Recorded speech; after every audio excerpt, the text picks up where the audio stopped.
Too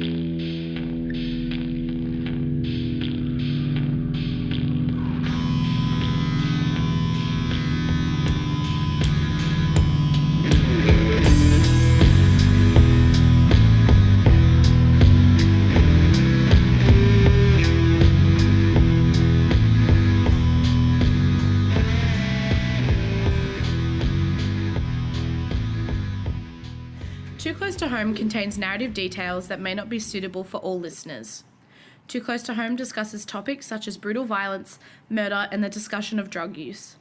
Too Close to Home does not endorse or encourage any illegal or harmful activities. If anything discussed in this podcast could be upsetting or triggering, then it's best to assume this podcast is not the one for you. We thank you for your consideration. For notes, details, and source credits, please see the show notes or wait till the end of the podcast. As individuals and a podcast, we recognise and acknowledge the traditional landowners, the Yurkura peoples, in which this crime unfortunately took place, and traditional landowners, the Boonwurrung and Woiwurrung peoples of the Kulin Nations, where we are today. We pay our respects to their ancestors and elders, past, present, and future.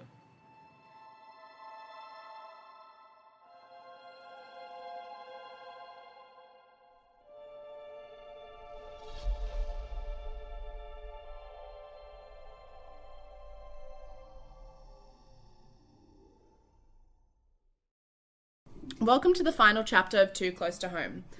Once again, thank you for joining us. I'm Bridget, one of your hosts. Throughout the course of this podcast so far, my fellow presenter Hugh and I have explored the facts and personal effects of the Brooks family murders, bringing you all along for the ride.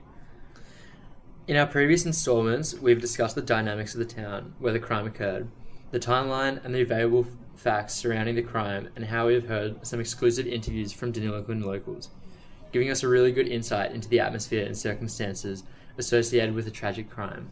Now that we're all caught up, I'd like to give a quick shout out to our team members Kate, Gemma and Antonia. Thank you for all of your help and hard work behind the scenes.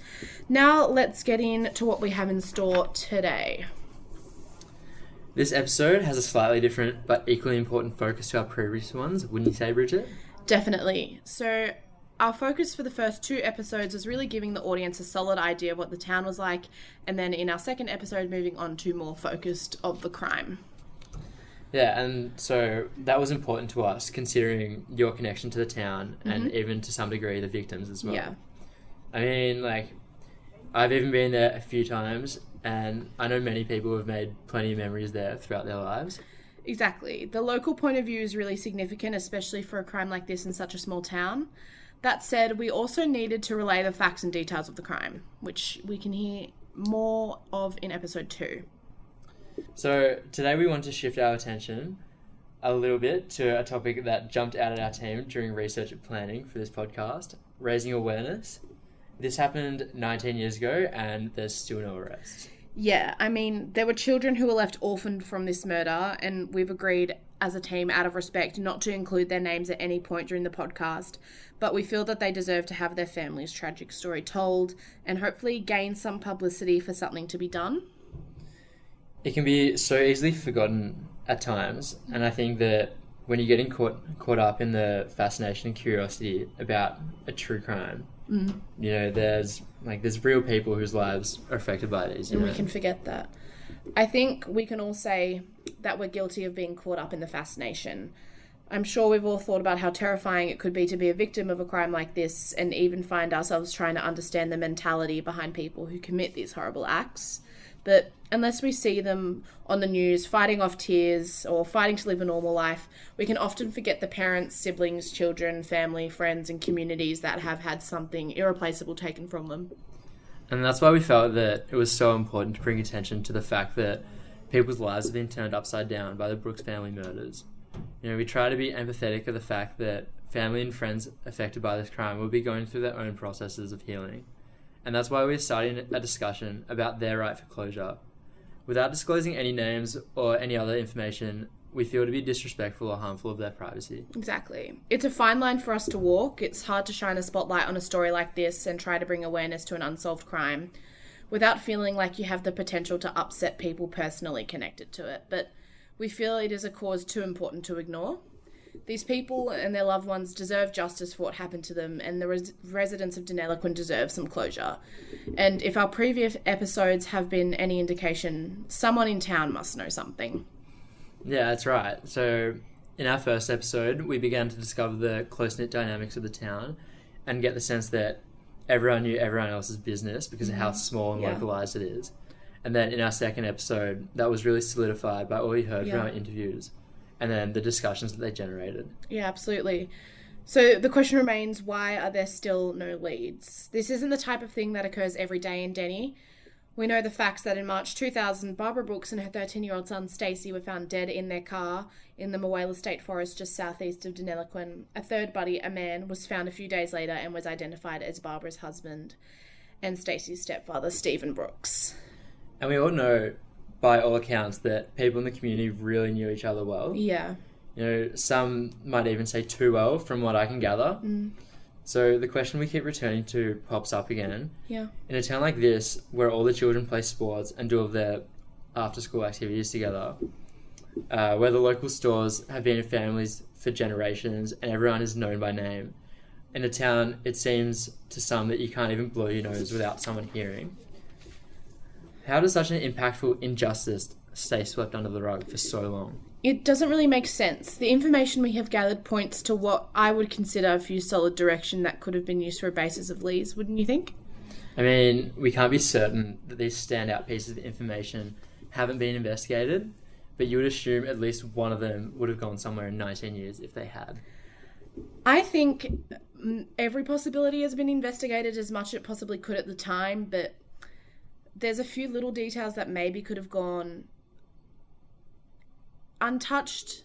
They would have been investigated, but maybe not as thoroughly. For example, bullet wounds consistent with well-known forms of gangs-related activity in Australia, like bullet wounds in the bottom of the legs that were found on Stephen, which many people believe to be him running from the crime, but some disagree. Accompanied by numerous statements that Stephen was involved with the drug world in some sort of way. That feels like something that could have been explored a little bit further. Yeah, well, you know, that would be consistent with the claim that Stephen was off doing, you know, a final job. Yeah. Because as far as we know, he was unemployed and, you know, doing a job in the context of crime has become, you know, part of pop culture. Like, it's so commonly known. And so it's hard not to make that connection.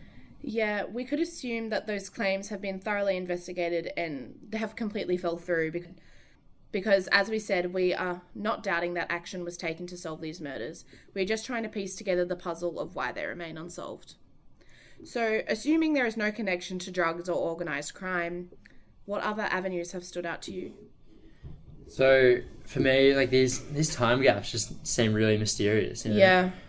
There's got to be something more to them. Like, I feel if we could find what was happening in this missed time, everything would be just a lot clearer. And, like, after everything we've learned, what do you think could be happening? I think the idea that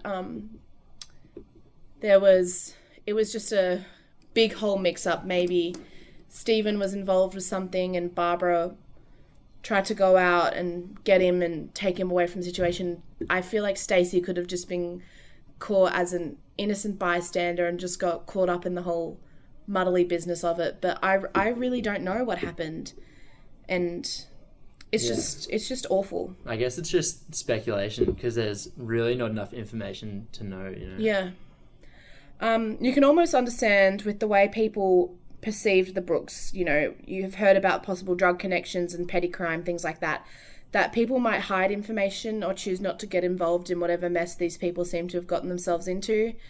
But I cannot understand how no one has come forward for the sake of these children and their remaining family and Stacey and Stephen and Barbara themselves. You know, at least one person knows something and they would have seen these children playing and going to school and just being kids around town. Like, they would have known them, they would have watched them grow up, and they would have seen Stacey play footy with their sons or their daughters, and nothing was said. Yeah. It makes you wonder how, if there is important clues floating around out there, how could anyone find in their heart to deny justice for these victims? Not to mention that Stacey was only 13 when he died. You know, he had his entire life ahead of him, and nothing anyone had to say about his parents should affect his right to justice for all of the precious time stolen from him either. Whatever we may think happened, the harsh truth is that this murder is still a cold case, and the people left in the aftermath are still paying for this mystery. It's really tragic. This is a quote from an article in the Deniliquin Pastoral Times from Stacey's principal at the time. Deniliquin High School principal Bernie Roebuck said Stacey, a Year 8 student, was a fine kid. It is just a terrible tragedy. The whole community is very sad, he said. Mr. Roebuck said students were gathered together on Friday to break the news. He said support services with a team of counsellors would be at the school this week to support distressed students. Mr. Roebuck said a school memorial service would be held the next week involving the entire school community. This man that isn't even related to Stacey or Barbara or anyone was involved in his life, and hearing him speak of such sadness on behalf of the entire school and the community really gives an example of the heartbreaking effects we've been talking about. So I guess the only question left to ask is, what do we do now? What more can we do to ensure the Brooks family story does not end here? We're hoping that this podcast will do its part in bringing attention back to these murders and bringing them back to the forefront of some people's minds. That's right. Ask what is being done to solve these tragic crimes and bring closure to people who deserve it. We would like to bring our story to close by thanking each and every one of you for listening and exploring this with us. This has been Too Close to Home, where we explored a homegrown perspective on true crime. Thanks so much for your time, and we hope you had a toot. We know we did. We would like to credit the following sources: multiple artists from the Deniliquin Pastoral Times. For more information, please see the show notes attached. If you or someone you know have any information about this crime, please call Crime Stoppers on 1-800-333-000 or call your local police station. We have loved having you along for the ride. From the team at Too Close to Home, Hugh and myself, thank you and goodbye.